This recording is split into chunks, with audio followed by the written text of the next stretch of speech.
Box 13, with the star of Paramount Pictures, Alan Ladd, as Dan Holliday.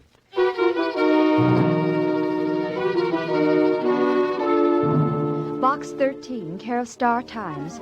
Please meet me at 2 o'clock tomorrow afternoon in front of the Mercantile Building. You can do me a tremendous favor, perhaps change the whole course of my life. I shall be wearing a brown gabardine suit, and I'll be carrying a forest green suede hat. I'll be carrying a forest green suede handbag. That was all. No name, no initials. Just the letter. Well, it didn't sound like much of an adventure.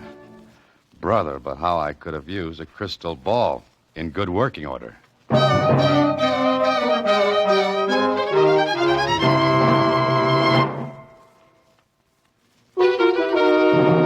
And now, back to Box 13 and Dan Holliday's newest adventure, Look Pleasant, Please. Gee, Mr. Holliday, doesn't look particularly thrilling, but I guess it's like the oldage. Huh? The what? The oldage. You know, when somebody says something smart that means something different from what it says, only it's the same thing. Oh. On your next trip around the office, fix that one up, Susie. What? Never mind. Just save up for your adage. Okay? Okay. Hey, I can just make it to the Mercantile Building by 2 o'clock. So long, Susie. There were lots of people standing in front of the building, but only one girl in a brown gabardine suit, green hat, and handbag. I didn't walk up to her right away because, well, I wanted to take a good look. And what I saw was good. Maybe about 24, slender, lots and lots of brown hair that fell down from that cute hat in a nice wave. Her clothes spelled money with 2 capital M's. Well, I walked over to her. Good afternoon. Oh. I'm the man from Box 13. Oh, thank you. Look, I know this sounds terribly foolish and silly, but I do want your help. Mr. Holliday. Dan Holliday. Oh, all right, Mr. Holliday. Do you have half an hour to spare? Well, the afternoon's young, and I can wear it away to an old age. That answer your question? Yes, it does.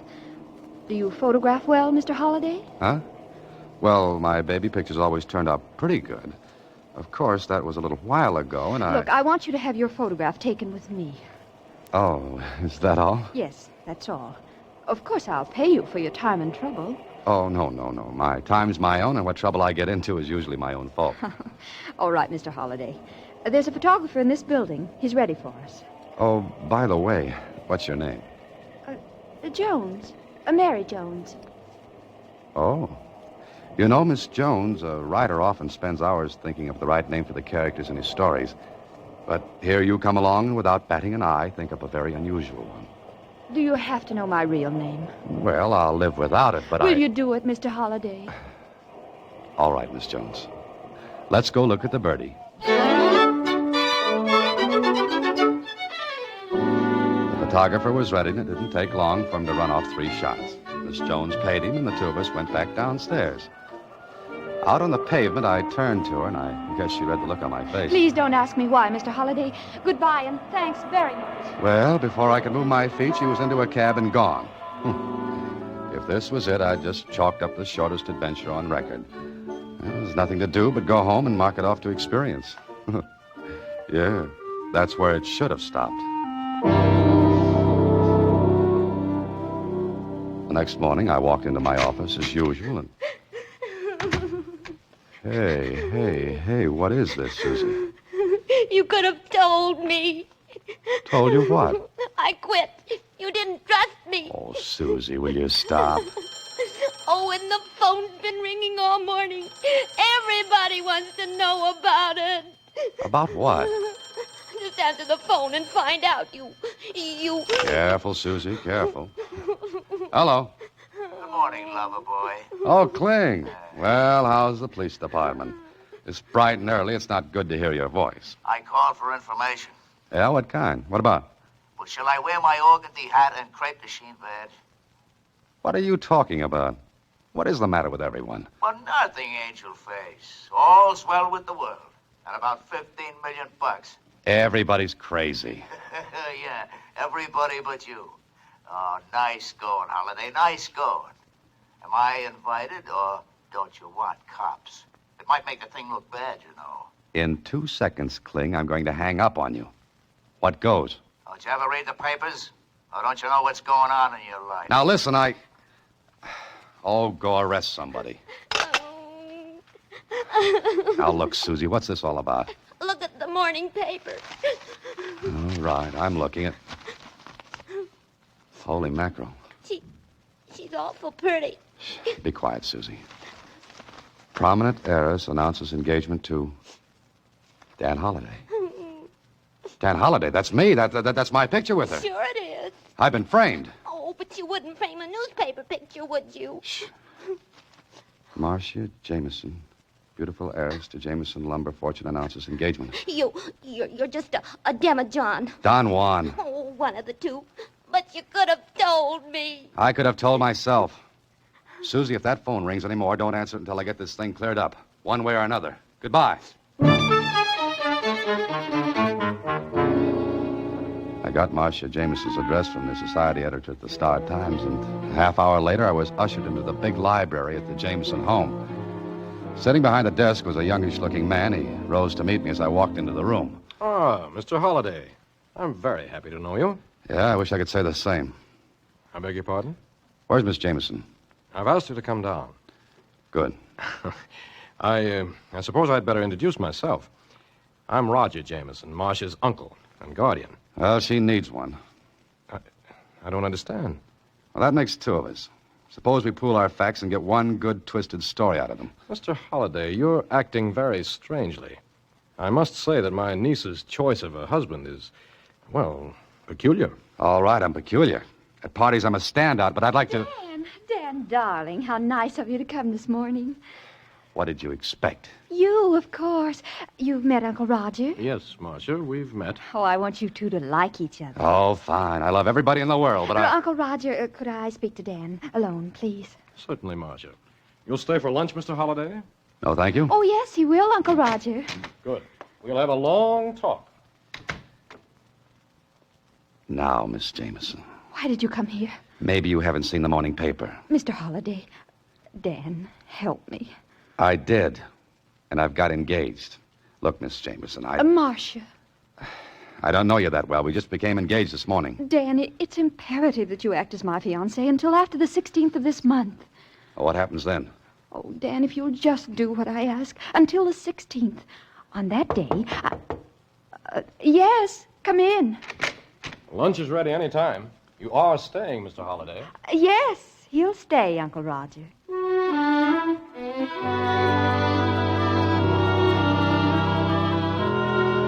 One more lunch like that, and I'd have had indigestion for the rest of my life. Uncle Roger was very curious about me. He asked a lot of questions, which Marcia answered. Then, when I was ready to leave... Of course, Mr. Holliday, this engagement came as a complete surprise to me. I had no idea you and Marcia even knew each other. Well, I get around a lot, Mr. Jameson. You'd better call me Roger, Dan. Yes, there's nothing like being friendly. Well, I'm sure Dan has a lot of things to do this afternoon, Uncle Roger. We'd better let him go. Of course. We'll have plenty of time to talk about things, Dan. Goodbye. Goodbye, Mr. Roger. Oh, thank you, Dan. You were wonderful. Superb, considering I didn't know where the ball was half the time. Oh, we'll wait until the 16th, won't you? It's 5 days from now. Meanwhile, what do I tell my friends? And where do I stack the wedding presents? You can always say we broke up. Uh-huh. And I'll tell you something else, Dan. Can there be anything else? I almost wish the whole thing were true. Goodbye, Dan. And with that, I was left standing on the elegant steps of the Jameson Castle. Well, I could have put the whole thing on the line and cleared up the situation. It'd have been easy. Just deny it. Tell the whole story. Or I could stay in the play and see what the score was. I walked down the stairs, then glanced back and looked up at a window and right into Uncle Roger's eyes. Before I could smile, he let the curtains fall back in place. Okay, that made up my mind.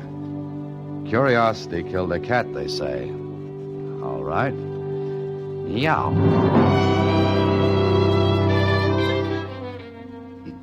Well, Well, Danny, welcome to the Star Times.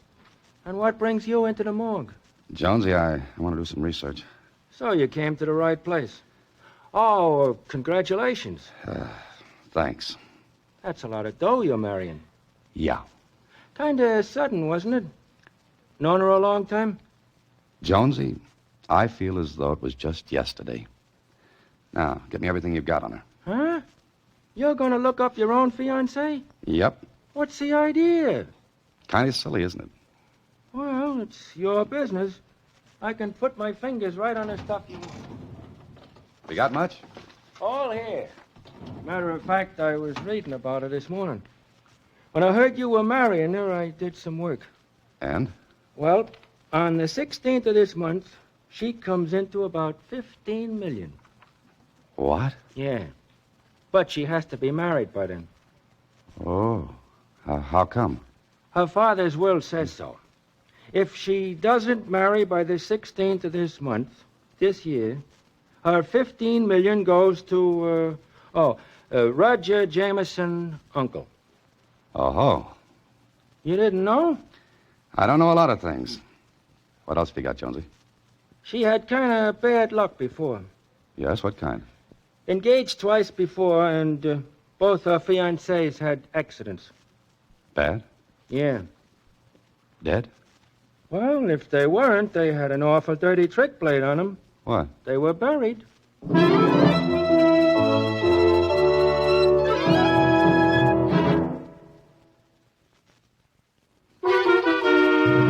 And now, back to Look Pleasant, Please.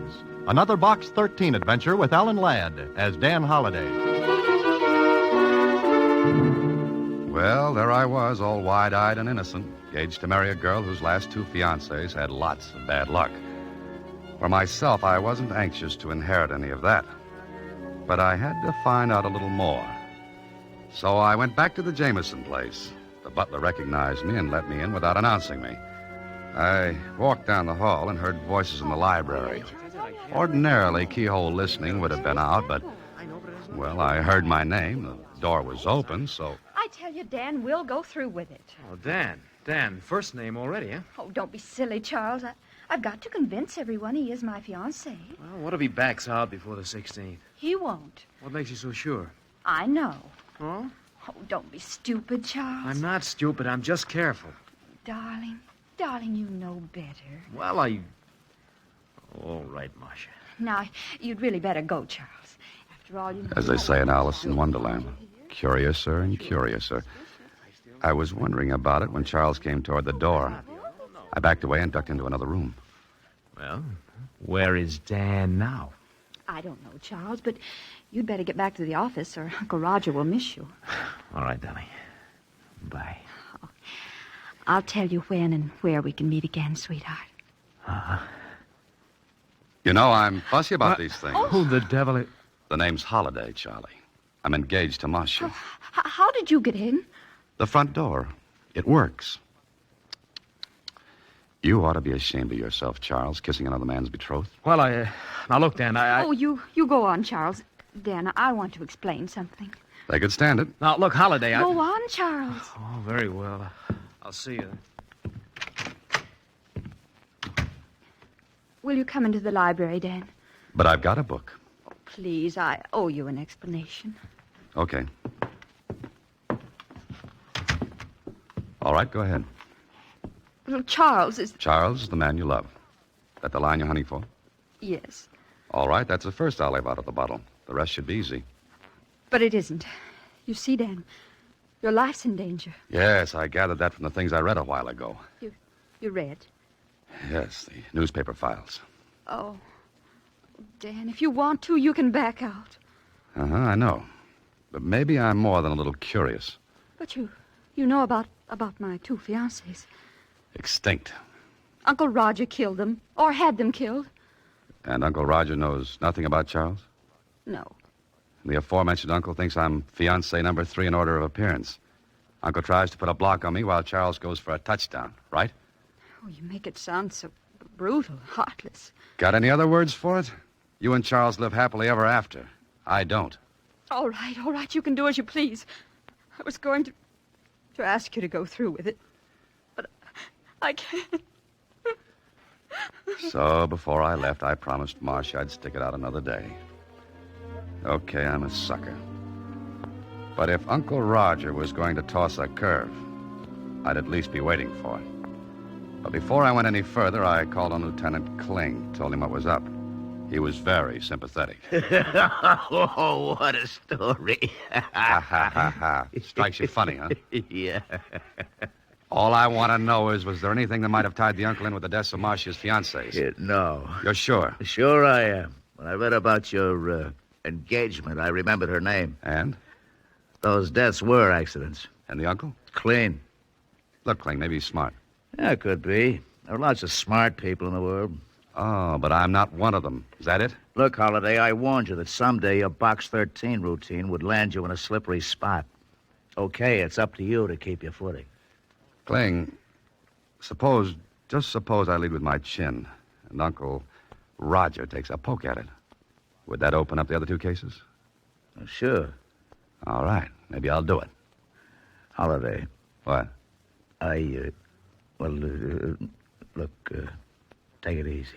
Why, Lieutenant, you sound concerned for me. I'd miss having to hold your hand every once in a while. Well, what are you going to do now? Call on Uncle Roger and make like a sucker.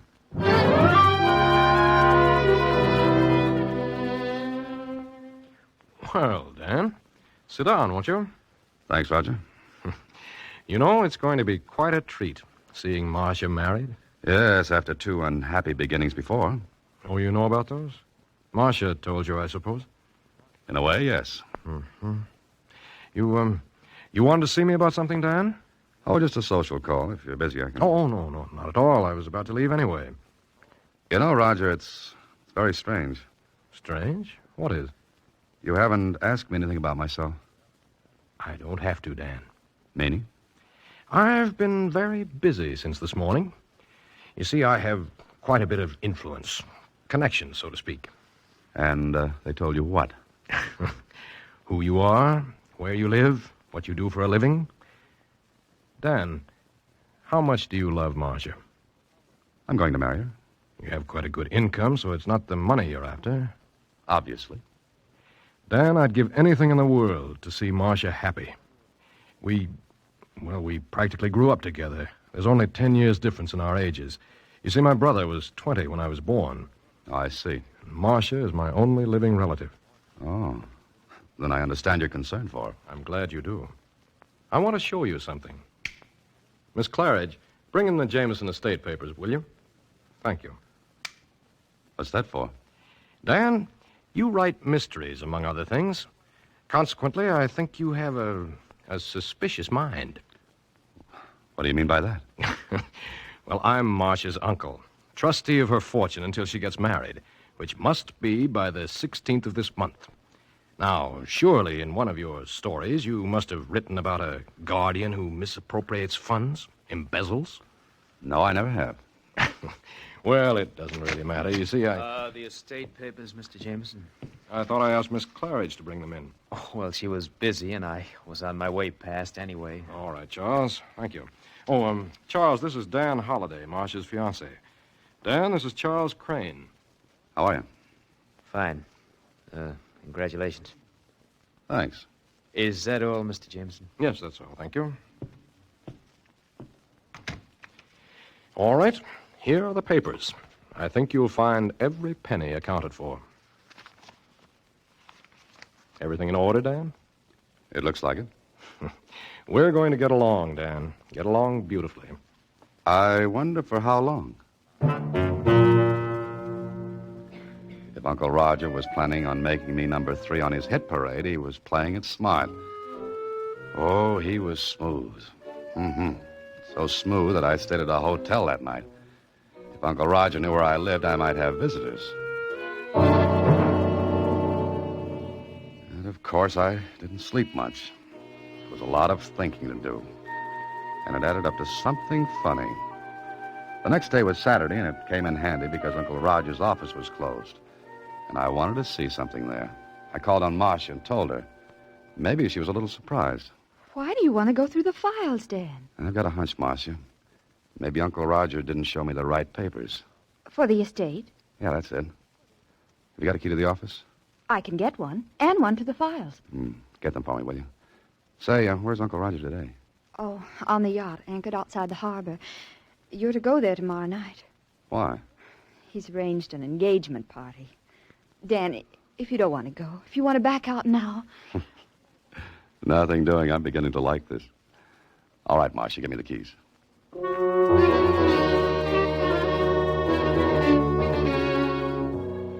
Getting into the office was easy. I went to the files marked Jameson. Yeah, the papers were there all right. But not the set Uncle Roger had shown me.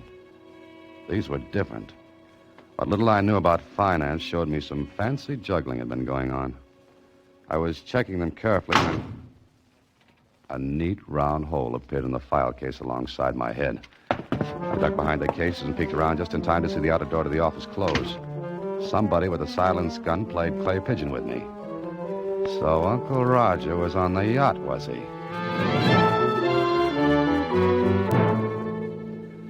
When I got back out on the street, a storm had kicked up. I took a cab back to my apartment and phoned Marcia. She didn't answer. The butler said she had gone and Uncle Roger was on the yacht. Late in the evening, I received a note from Marcia. Dan, I'm terribly frightened. Uncle Roger insisted that I come to the yacht tonight. I'm writing this note from my cabin now. I know something dreadful will happen, so please, if you can, come at once. There are speedboats at the dock to take you out. But be careful, Dan. Be careful. It could have been a trap, but I compared the writing on this note with her first letter to Box 13. Oh, it was hers all right. Careful, neat, precise. Okay, if this was a showdown, might as well get it over with.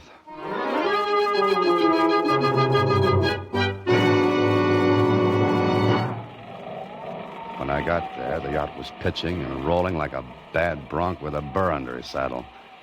That all-day storm hadn't let up a bit.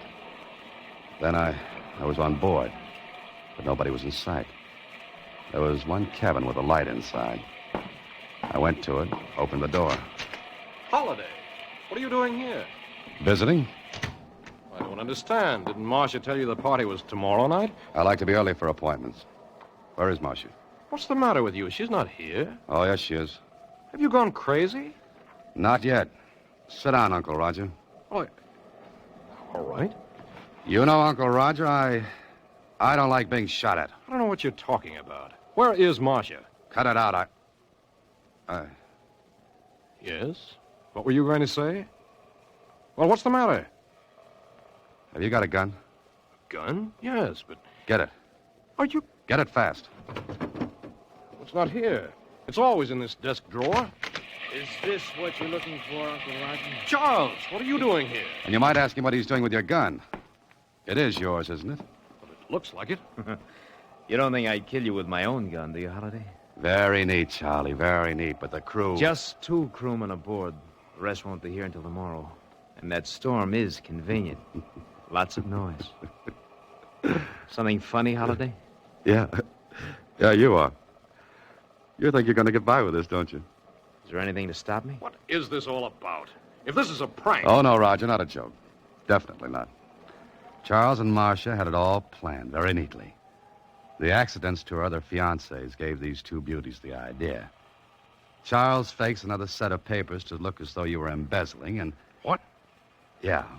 They make it look as though you can't afford to have her married by the 16th, because if she doesn't marry, then the estate goes to you. And you're killed with my gun. That's it. And you're killed the same way. Charles muscles up this cabin to make it look as though there were a struggle. And All right, Holiday, second guessing. Oh, no, Charlie, I'm not so dumb. You see, I called the police before I came aboard. You see, I guess... You're a liar. You couldn't know. Oh, but I could. Marcia's note gave it away. Marcia's note? Uh-huh. The note she was supposed to have written aboard this yacht. You see, her handwriting was neat, precise, careful. Charlie, ever try to write a neat hand on a pitching, rolling yacht? Can't be done. So I knew she wasn't aboard. And there was only one reason she'd want to get me here. To work this frame. And Oh, hello, Lieutenant Kling. Lieutenant. Oh! Grab that gun. Holiday. Is he? Yeah, Charlie's gone bye-bye for a little while. Call the police in here, Dan. Where are they? Are you kidding? Lieutenant Kling is probably saving his Betty by. May I? I gotta sit down.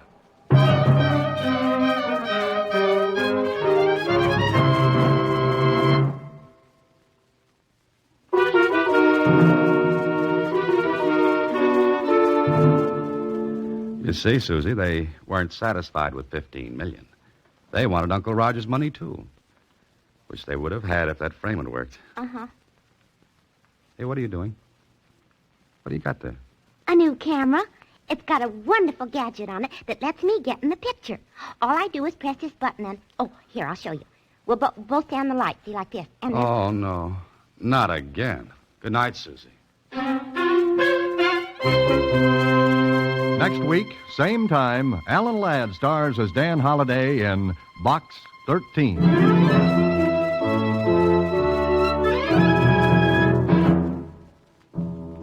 Alan Ladd appears through the courtesy of Paramount Pictures. Watch for him in his latest picture, Saigon. Box 13 is directed by Richard Sanville, with an original story by Russell Hughes, and original music composed and conducted by Rudy Schrager. The part of Susie is played by Sylvia Picker, and that of Lieutenant Kling by Edmund McDonald. John Beale played Roger Jameson. Production is supervised by Vern Karstensen. This is a Mayfair production from Hollywood.